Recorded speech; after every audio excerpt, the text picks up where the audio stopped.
I'm not only talking about just that. I tell people on every program, and I say this, I'm going to say it again on this one, and I've said it on this program before, never, ever, under any circumstance, believe anything that Neely Fuller says about anything. Go test it yourself.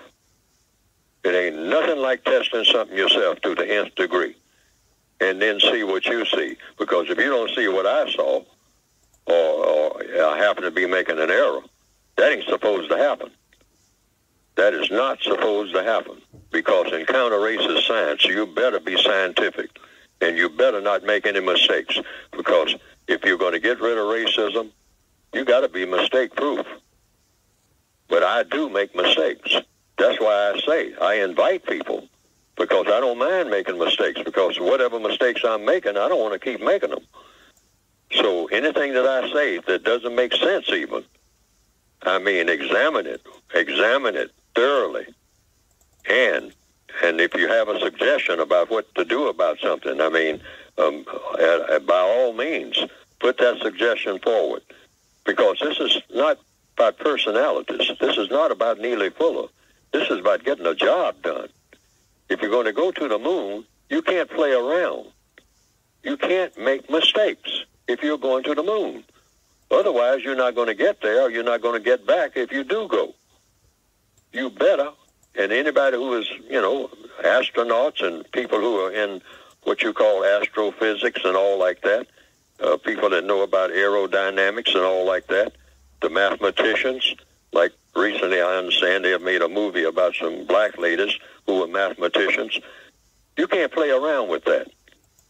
And trying to solve the problem of racism is not a loosely fitted problem-solving adventure, you might say, or endeavor. You don't play around with that. You better have it together. I mean all together, not some of it, not pieces of it and all like that.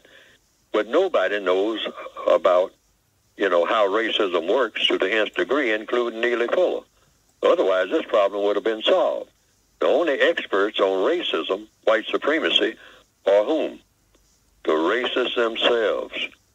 So even Neely Fuller is an amateur. You don't have any black people who are experts on racism. None. There's no such thing as a PhD on racism until that person with that PhD, whatever that means, has solved the race problem. That's the only way. The races have proven that they know what they're doing, because white supremacy does exist. They have proven that they're experts. So anybody who thinks that he or she is an expert on getting rid of racism, they haven't proven it. Why? Because racism's still here. So everybody else is an amateur. Everybody, including all the white people who claim that they're trying to get rid of it. Many a president has walked up, taken a look at the race problem, wrote something on it, made speeches about it, and then walked away throwing up their hands, saying, I don't know what to do, I got some ideas, but I don't know whether they'll work or not. It's the most exasperating problem, political and religious problem the world has ever seen. So, like I said, you have to approach it with total seriousness. And you better think about not being a mistake maker, because mistakes will be costly. They have been so far, and they will continue to be. And that includes me and everybody else in this endeavor. But you try to minimize your mistakes. That's very important. So that means what? Like going to the moon? You make tests. You make tests before you really make an ultimate test.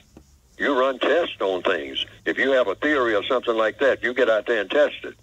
And don't play around. And don't get into personalities, because it's not personal. Like they say in the mafiosa, like they say in The Godfather. It's not personal, it's business. It's serious business. Dealing with racism, one way or another, is serious business.